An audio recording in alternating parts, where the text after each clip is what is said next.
Doloc Town is a cozy side-scrolling farming simulation set in a post-apocalyptic world, and in this video, I will share with you my experience in playing the first 3 hours of the game along with my personal thoughts and observations. Spoiler alert, this game has already hooked me, and I want to keep playing more after I make this video.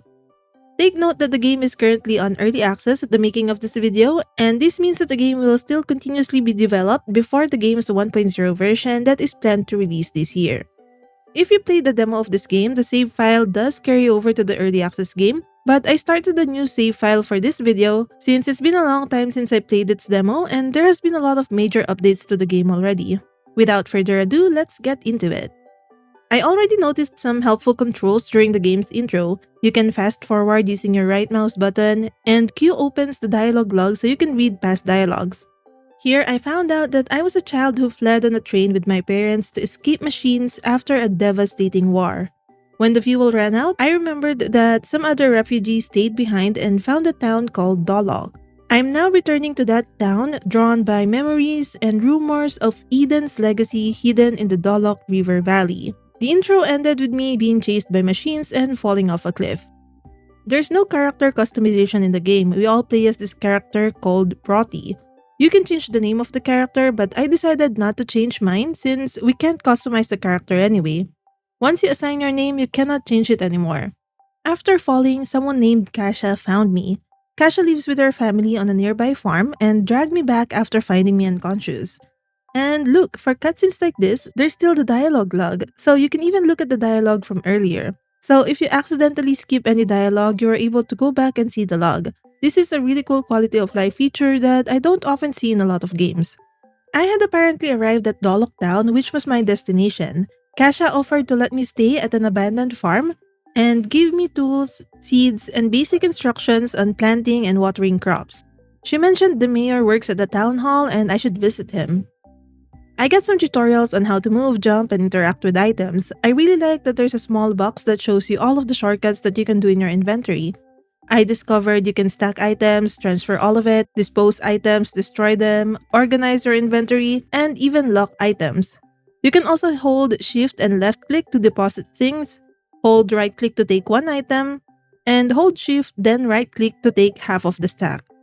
You even have the option to change the color of the wooden case. As someone who usually struggles with sorting my inventory, these are all very helpful features for me. I planted 3 yam seeds which mature in 2 days and only grow in rainy seasons. It says here that this crop is immune to acid rain, which means that acid rains are something we would have to worry about in this game. The map has been improved since the demo. I can switch between 2 modes that shows the previous demo map, which is more of an overview, and now we have this other mode which shows more details, which I really like. When I pressed Q, I opened my taskboard with 2 tasks, Meet the Mayor and Kasha's tutorial. I did Kasha's tutorial first since it was easier. I only needed to place a manual workbench from the box onto the ground. When placing items, I noticed that there are these red boxes indicating areas where you cannot place materials, and this is helpful because you will eventually have a lot of items stacked near each other. I then checked the mailbox and got mail from Villain about buying seeds from Villain's seed shop. Then I explored the main menu for a bit. There's a new tech tree with a lot of categories and new tech to unlock, a task list that shows my active quests, and an encyclopedia which will probably log the collectibles in this game. In the settings, I noticed options to change fishing minigame settings, drone, auto-aim toggle, and some other settings I didn't understand yet, so I kept everything at default. The instructions tab logs all the tutorials so far, and there's also a camera with different filters where you can take screenshots. The game saves screenshots to your default pictures folder without any of the UI, which is really nice. You can save by using the benches and the bed. There's an option to disable the autosave feature while napping. The default is that the game will save once you sleep or nap. After exploring all of that, I finally arrived at the town hall and met Mayor Claude. He explained that the town has been struggling since the river got blocked and the treaty port was abandoned. He told me to talk to Alchemy about the Doloc River Valley and Eden's legacy, and he mentioned Ponka's statue in the mountains if I'm curious about the missing machine leader. He welcomed me to use the farm and gave me a digital logbook that autologs contacts in my encyclopedia. I found Alchemy inside the botanical research lab. She's a plant researcher who explained that Eden Tech was a pre-war environmental company And Doloc River Valley used to be its headquarters.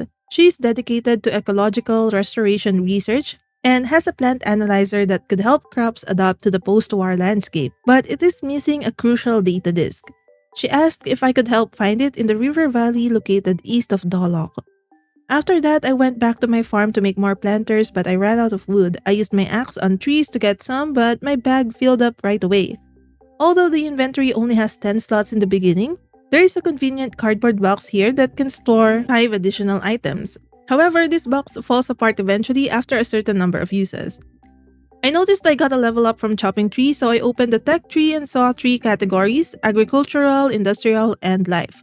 I tried to unlock a level under living basics, but I needed to unlock agricultural basics first, which requires cultivating crops, so I went back to that task. Now that I had wood, I crafted more basic plant basins. I like that there are several options for adjusting quantities while crafting. I also built some platforms to expand my farm vertically before planting all the basins and sowing my seeds. Watering plants increases the field study XP, which upgrades the agricultural basics, and after watering everything I planted, I had enough to upgrade the tech tree, which unlocked the recipe for a wood plant basin. I went looking for Kasha, and while searching, I stumbled into the entrance to the river valley where I found 3 characters blocking the entrance with barricades.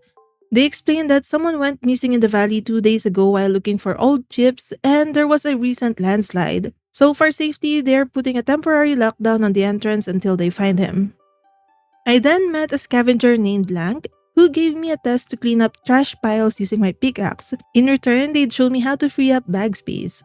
I completed the cleanup request, but I discovered that I couldn't enter houses after 10 p.m., so I just headed home. On the way home, I found an old-fashioned photo booth with a mysterious phone number. I tried dialing it and got a voice asking for a redemption code. There might be real-life event redemption codes for this game that can be redeemed here, which is kind of cool because they incorporated it into the world and the story. I noticed that there are options to sleep till dawn, nap for 3 hours, or save progress from the bed, and I chose to sleep till dawn, which gave me a perfect sleep-in buff that boosts stamina recovery. It was raining the next day, and I finally found Kasha, who asked me to craft a wooden plant basin. The basic plant basins that I've been using break after a single use only, and this new version lasts longer. However, to craft this new version, I needed a more advanced workbench called Equipment Workbench, which is available at the town hall. So I went to the town hall and found a calendar that shows everyone's birthdays and any town events. You can even add memos to the calendar, and I put a memo to test it out. After viewing the calendar for the first time, it became accessible from the main menu always. I then used the town hall's workbench to craft wooden plant basins, then showed it to Kasha, who mentioned that it would be more convenient to build an equipment workbench at my farm later. She also told me to plant various crops and come back after harvesting some. Then I went back to Lang to inform them I've cleaned up enough trash already, and he taught me how to craft the boxes that increases my inventory space temporarily. I found Villain's Seed Shop, who is a previous military machine and now a seed merchant who sells seeds, plant basins, compost, and fertilizers. Villain explained they have limited inventory of seeds after the war, but if alchemy is able to research more seeds will become available eventually. I bought some endium and thundergrass seeds, but I only had 2 empty plant basins, so I just planted the 2 thundergrass. Even with the boxes, I noticed that my inventory gets filled very quickly, but the backpack upgrade costs 500 gold, so I just cleared up my inventory to just essentials: my pickaxe, axe, hide, and a box before heading to the docks. The old fisherman gave me an old fishing rod there. I got a tutorial on fishing: charge to control distance, lift when it bites, then follow the color meter. Red zone means release, green means hold, then you can tap on the gold for extra rewards. I think this fishing minigame is simple enough to not be stressful, yet still keep me engaged. I managed to catch a sardine, which I tried to sell to the fisherman.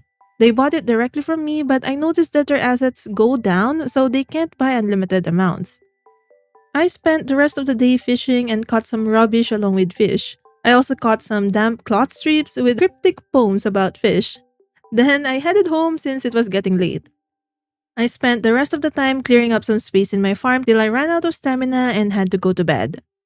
The next morning, I got a reminder for the note I put in my calendar memo earlier. This is a really helpful feature for planning your activities. The crops weren't ready yet though, and when I clicked E in front of it, it showed the basic crop information like its growth, health, and water levels. It seems that I needed to wait some more before it's fully grown. I got mail from Zenith informing me that I can craft a pot to cook and yam, and a mail from Lank asking me to bring back their old pickaxe. I then found out that I could sell items using the transport drone over here. The drone takes a few hours but returns with gold, so I don't need to find NPCs to sell to all the time. I could finally harvest some of the endiam, but even if I planted them on the same day, the growth rate was different. This means that crops are affected by the time you planted them, not the day, like we usually experience in farming sim games. The same applies to the plant's water level. It's affected by the time I last watered the crops and not the day. I showed my harvest to Kasha, who warned me about acid rain and gave me a resin collector to put on a tree. The resin will be used to craft manual sprinklers, which will become available as I advance in the game. After that, I went to the town hall wanting to use their workbench to craft my own advanced workbench, but instead, I accidentally crafted a manual workbench, which is the same one I already had in my farm. So I ended up wasting 40 wood because I wasn't paying enough attention. Apparently, I did not have enough resources to craft this more advanced workbench yet. I shifted my focus to find Lank's lost pickaxe in the western outskirts, where I was able to gather a lot of other items like recyclables and blueberries. It was here that I discovered that items already in the box gets automatically put in there if I get more of the same material, which is really convenient. The pickaxe was relatively easy to find and I returned it to Lank, who gave me the recipe for a platform made from scrap metals. I was able to harvest the rest of my endiams and sold some of it. Then I planted more plant basins. I didn't have enough soil to craft enough wood plant basins, so I had to craft some of the single-use basic plant basins too. With all the watering I did for my new crops, I was able to unlock another node on my agricultural tech tree, which allows me to craft resin collectors. I decided to choose this branch for now since it leads to the recipe for a manual sprinkler, which I would really like to have. I accidentally used my pickaxe on my storage box and I was happy to know that the items inside remain when you pick it up and place it again. The next day, I got some mail letting me know that the River Valley is open to the public again, so I went there and met Orlando, the master of the Doloc Guild. He asked me to join the guild, but I needed to slay 5 chameleon bugs first to prove myself.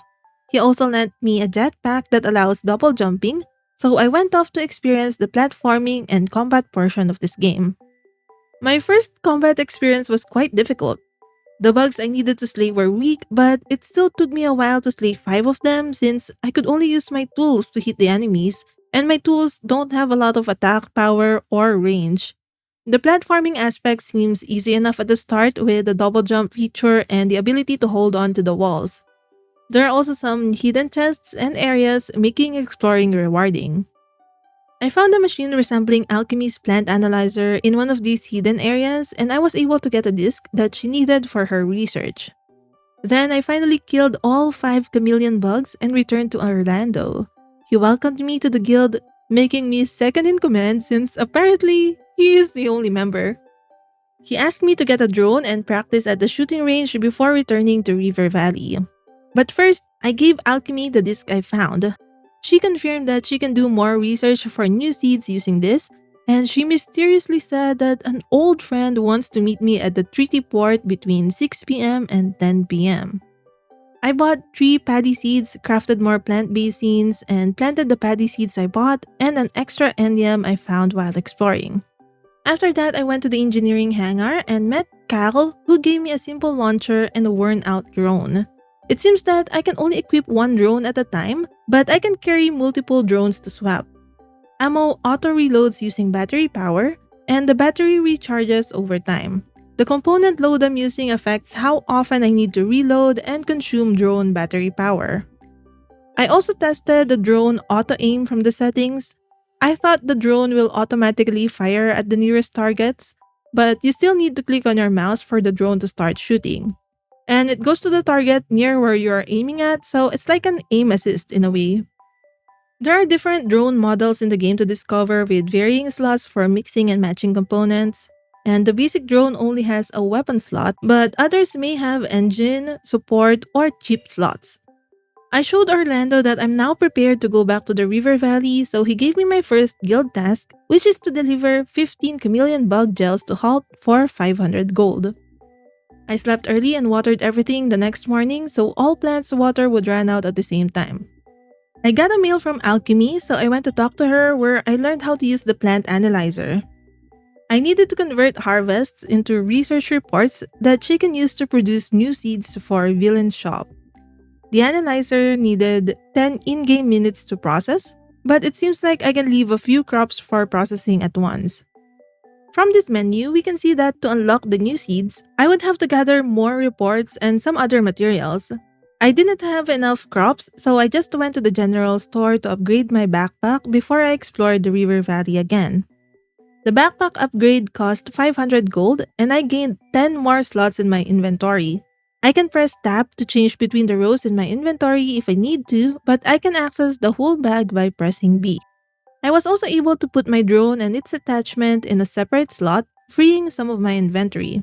I can use the Z button as a shortcut to activate the drone, which is quite handy. Doing the quest and slaying the bugs was now much easier with the drone since I can do range attacks. I couldn't attack with my own tools while I was using the drone, but I could move around, dodge, and stay far from the enemies while shooting at the same time.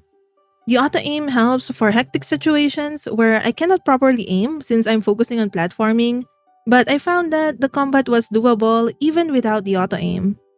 I have to remember to wait for my drone's battery to recharge before I head to more enemies though.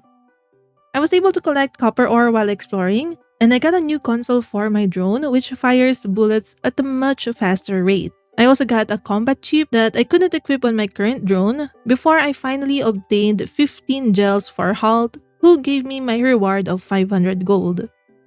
I noticed that I'm just in time to meet Alchemy's mysterious friend, so I went to the treaty dock and found the mayor. He explained the town is struggling and asked me to help revive the treaty port by clearing the river passage, and I need to upgrade my pickaxe to a copper pickaxe to remove the boulders blocking it. He also wants me to help with construction projects and residents' wishes to bring back the town's liveliness. I checked the mayor's notebook and it is filled with various requests. There is a lot in here that I needed to collect and submit, but it seems like I cannot view these requests from my main menu, so I'd have to check the notebook from time to time. Doing the quests here will improve the town and it seems like it could benefit me too. For example, one quest will repair the cable cars, which I'm assuming I'll be able to use for fast travel. It is only day 5 in the game and I've been playing for less than 3 hours, and there's already so much more that I want to explore and do. I have several quests to do, seeds to discover, places to explore, upgrades to my tools and drones to make, and even new mechanics like cooking to still unlock. The early gameplay and progression is satisfying so far, and I actually forgot I was playing an early access game because of how smooth everything is. This game has had 2 major updates so far, and the third one, named Harvest Fusion, is releasing on February 5th, bringing a gene modification system for your seeds, a brand new festival, story continuation, and more. Let me know what you think of the game so far, and if you'd like to see more content about it, do let me know. And if you are looking for more early access games worth buying, check out this next video for my top 5 picks.